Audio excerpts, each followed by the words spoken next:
নমস্কার। এই মুহূর্তে আমি রয়েছি হরিশ মুখার্জি রোড। আপনারা দেখতেই পাচ্ছেন, আপনাদের দেখাবো শ্রী দুর্গা মন্দির। এই দুর্গা মন্দিরের উল্টো দিকেই আপনারা জানেন, সবাই জানেন, তাও আপনাদের দেখাবো। ক্যামেরাম্যানকে বলবো দেখাতেই রাস্তাটা পুরো হরিশ মুখার্জি রোড, আর এই দিকটায় চলে গেছে কালীঘাটের দিকে, একদম ফায়ার ব্রিগেডের দিকে চলে গেছে।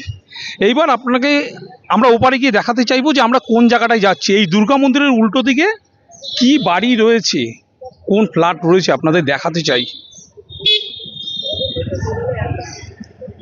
এই মুহূর্তে দেখাতে চাইছি শান্তিনিকেতন। শান্তিনিকেতনের সামনে আমরা চলে এসেছি, 188/A শান্তিনিকেতন। আমরা এইখানেই দাঁড়িয়ে রয়েছি, দেখতেই পাচ্ছেন। এই মুহূর্তে যত গাড়ি যাচ্ছে এখান থেকে একটাই স্লোগান, চোর চোর চোর। এই স্লোগানের মধ্যে দিয়ে বুঝিয়ে দিতে চাইছে যে আগামী দিনে বিজেপি সরকার, আজ যেমন ছিল শপথ গ্রহণ, মুখ্যমন্ত্রী হিসাবে শপথ গ্রহণ নিয়েছেন শুভেন্দু অধিকারী, তারপরেই আমরা এই মুহূর্তে এখান থেকে যখন যাওয়ার সময় শুনতে পাই যে চোর চোর স্লোগান। তো মানুষের থাকে জেনে নেব যে যে কী পরিস্থিতি এখানে। দাদা, আপনার সাথে একটু কথা বলতে চাই। আমি জেনে নিতে চাই, এই দাদার কাছ দিয়ে এই পাশটায় চলে আসুন। আমি দাদার কাছ থেকে জেনে নিতে চাই যে এই যে বাড়িটি রয়েছেন শান্তিনিকেতন 188/A, এই বাড়িতে কে থাকতো? দেখুন, এটা অভিষেক ব্যানার্জি, তো সকল অভিষেক ব্যানার্জি আর কি। মানে যত কি বলবো না, সময় বড় তো নিষ্ঠুর বলে না, সময় কখনো সমান যায় না। একবারও চিন্তা করেনি যে সারা জীবন আমরা থাকতে পারবো না পাওয়ার চলে গেলে কি হবে। আজকে দেখুন, এইখান থেকে যাওয়া যেত না, এখান থেকে একটু দাঁড়ানো যেত না। আমি ঠাকুরকে একটু প্রণাম করবো পারতাম না, কীভাবে দাঁড়ানো যাবে না, কি করে রেখেছিল সামান্য একটা সাংসদ, কিভাবে মিসইউজ করেছে পাওয়ারগুলোকে। এই পাওয়ারগুলো কত ভালো কাজে লাগানো যেত।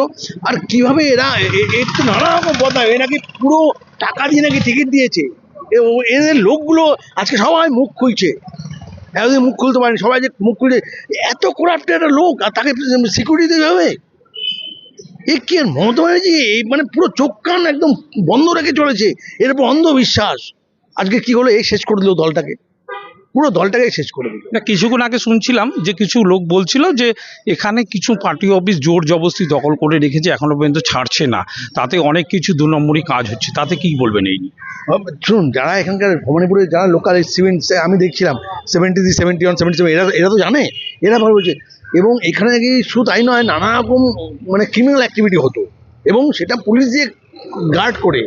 আর শুধু তাই না, প্রমাণ হিসাবে দেখলাম টিভিতে দেখিয়েছে সমস্ত পার্টি অফিসগুলোতে অস্ত্র, জাল ভোটার কার্ড, জাল আধার কার্ড বানিয়ে রেখেছে এগুলো দিয়ে ভোট দেওয়া বলে। এইবার সেন্ট্রাল ফোর্স খুব স্ট্রিক্ট ছিল, করতে পারেনি, ফলে এদের মাথায় বাস পড়ে গেছে, এরা বুঝে গেছে হেরে গেছি, কারণ এগুলো আমরা ইউজ করতে পারছি না।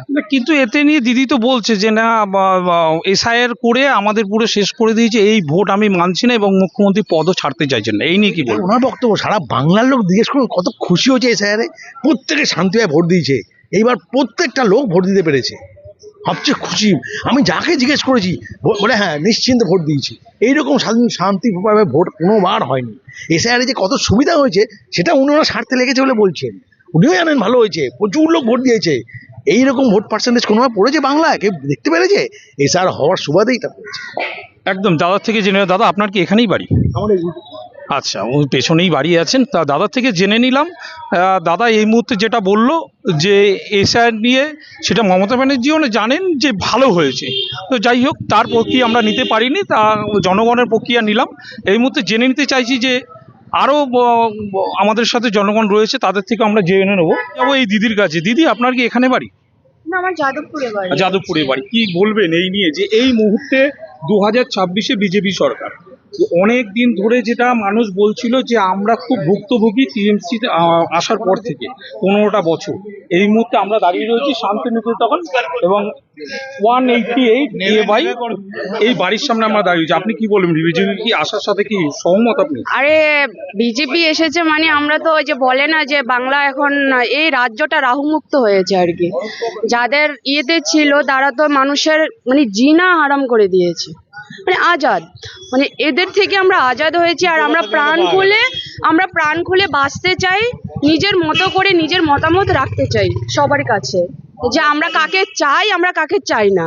এটা জনগণের সম্মতি হয়েছে, এটা নয় যে আমরা বলে কি আমরা 50-51 বছর পরে আমরা এই রাজ্যটা মুক্তি পেয়েছে। এতদিন হয়নি, ভারতের সাথে কোনো কিছু অ্যাডজাস্ট হয়নি, এখন হয়েছে। কিন্তু দিদি তো দিয়েছে, লক্ষ্মী ভান্ডার দিয়েছে, যুবসাথী দিয়েছে। সেটা দিয়েছে, সেটা তো মানুষ তো চায় না, না মানুষে কাজ চেয়েছে যে আমরা নিজে কাজ করে আমাদের নিজের উপার্জন করে আমরা নিজে পেট চালাতে চাই, আমরা কারো দয়া চাই না। কিন্তু সেম ভাতাও তো দিচ্ছে, বিজেপি সরকারও দিচ্ছে, লক্ষ্মী ভান্ডার, অন্নপূর্ণা ভান্ডার 3,000 টাকা, এবং যারা প্রেগনেন্ট হবে তাদের জন্য 21,000 টাকা। অনেক কিছু কর্মসংস্থান, অনেক কিছু প্রকল্প তো চালু হচ্ছে যে তোমরা, আমরা যতদিন না আমরা এটা করতে পারবো ততদিনই যাদেরকে দিচ্ছে তাদেরকে দেওয়া বন্ধ করে দেবে, যখন ওরা কাজ পার্মানেন্ট দিয়ে দেবে। আর দিদি তো বলেছে যে আমি এতদিন দেবো অতদিন দেবো, কোনো পার্মানেন্ট। প্রথম বাংলাতে বিজেপির আর কি সরকার গঠন হলো, তো তাকে 5 বছর সময় দিতে হবে। দিদি কি করেছে, ভাতা ভুতা দিয়ে বেসিক যে উন্নয়ন আমাদের শিক্ষা ব্যবস্থা, স্বাস্থ্য ব্যবস্থার কি অবস্থা, তার মধ্যে পোলারাইজেশন এত করেছে যে আমাদের এখানে ঠাকুরের নাম নেওয়াটাও অনেক সময় যেন ভীতির একটা জায়গা হয়ে গেছিল। একটা দুর্গা পুজোতে, একটা কিছু সরস্বতী পুজোতে অনেক ধরনের বাধা বিপত্তি এসছে। আমাদের মানে হিন্দুদের দেবদেবীর পুজোতে অনেক ধরনের বাধা বিপত্তি এ রাজ্যে এসছে। তার মধ্যে মমতা ব্যানার্জির বিহেভিয়ারটা এমন ছিল যেন উনি হিন্দু বিরোধী একটা ভাব। পুজোতে যে চাঁদা দেওয়া, ওটা আর কিছু না, ক্লাবে চাঁদা দিয়ে ক্লাবের সব ছেলেগুলোকে নিজের আন্ডারে রাখা, যাতে ভোটের সময় ওরা তার হয়ে একটু মারপিট করে। এই তো সন্ত্রাসী, এই রাজ্যটা তো সন্ত্রাসেরই ছিল। ভারত স্বাধীন হয়েছে 1947, বাংলা হলো এই 4 মে। আর মমতা ব্যানার্জির হাত থেকে রেহাই পেল। তা ওনার যে সরকারটা, আর ওনার ঔদ্ধত্য খুব, এই যে স্টেজে উঠে একটা মুখ্যমন্ত্রী, তার কথার ভাষা এমন যেন কলতলার কোনো মহিলা। তিনি প্রধানমন্ত্রীকে বলেন যে এক চড় মারবো। হ্যাঁ, প্রধানমন্ত্রীকে উনি তুই তোকারি করছেন। একটা প্রধানমন্ত্রী, একটা মুখ্যমন্ত্রী যেভাবে আর কি মানে কথা বলে, তো উনি ওই মর্যাদাটা উনি আর কি রাখেন, পদ মর্যাদাটা নেই। না, আর একটা জিনিস আপনার কাছে জানতে চাই, বাবা আজ 4 তারিখে বাঁচাবে, কিন্তু এই কথাটা বার্তা কি ঠিক? একটা আর একটা মানুষকে সবার আগে সম্মান করা উচিত। তুমি যেই পদেই থাকো না কেন, যে সম্মানটাই তুমি নাও না কেন, সে তোমার থেকে সিনিয়র, বড়, সে কি বড় পদ নিয়ে আছে, সে কি ভাষা, একটা তো সে তাদের মানে কি বলে, এখন তো মনে পায়ের যোগ্যও না, যে তাকে যে ভাষাতে সম্বোধন করা হয়েছে, তাকে যে ভাষাতে অপমান করা হয়েছে, তার জন্য তো আমরা ধিক্কার জানাই ওকে, যে তার কি নিয়ে এখানটায় ছিল। দেশের দ্রোহী যে একটা স্বরাষ্ট্রমন্ত্রী, যাকে এ ভাষায় বলছে যে তুই আজ 4 তারিখের পরে দেখা কর। যে পুলিশ যে এখানে থাকবে না, কোনো গার্ড থাকবে না, কেন থাকবে তার মধ্যে আমরা এটা দেখতে তো পাচ্ছি জোর করে রেখে দিয়েছে, তো এটা যোগ্যই ছিল না কখনো। একটা এমএলএ এর এত প্রোটেকশন কখনো থাকতে পারে এমপির? তো ও তো এটা জোর করে রেখে দিয়েছে, আর সেটা নিশ্চয়ই কোনো মানে স্বাভাবিক মস্তিষ্কের মানুষ করবে না, যেটা ও করেছে। তো সেটা একমাত্র দিদির ক্ষমতাই করেছে, তো এটা সম্ভব না, এটা কেন রাখবে? ওই যে যাচ্ছে, দেখাতে বলবো, আমরা দেখাতে চলেছি। দেখতেই পাচ্ছেন যে এই মুহূর্তে ভেতর থেকে গাড়ি বেরিয়েছে, কে রয়েছে জানি না, আমরা দেখাতে বলবো ক্যামেরাম্যানকে। গাড়ি বেরিয়ে গেল, গাড়ি এই মুহূর্তে বেরিয়ে গেল, গাড়ির ভেতরে কে ছিল সেটা আমরা জানি না, এখন পর্যন্ত আমরা দেখতে পাইনি। দেখতেই পাচ্ছেন যে মানুষ বেরোতে গিয়েই বলছে চোর চোর চোর, এই স্লোগান দিচ্ছে, এবং আমরা পুরোটাই দেখাতে পাচ্ছি যে শান্তিনিকেতন থেকে একটু গাড়ি বেরোলো, কোন গাড়ি বেরোলো আমরা বুঝতে পারলাম না, এবং সামনে যেতেও পারলাম না। সব কিছুই নিয়ে আমরা দেখাবো। এই মুহূর্তে দেখতে থাকুন বলো কলকাতা টিভি, এবং সাথে থাকুন, পাশে থাকুন, এবং কমেন্ট বক্সে আমাদের জানান আপনাদের কেমন লাগছে।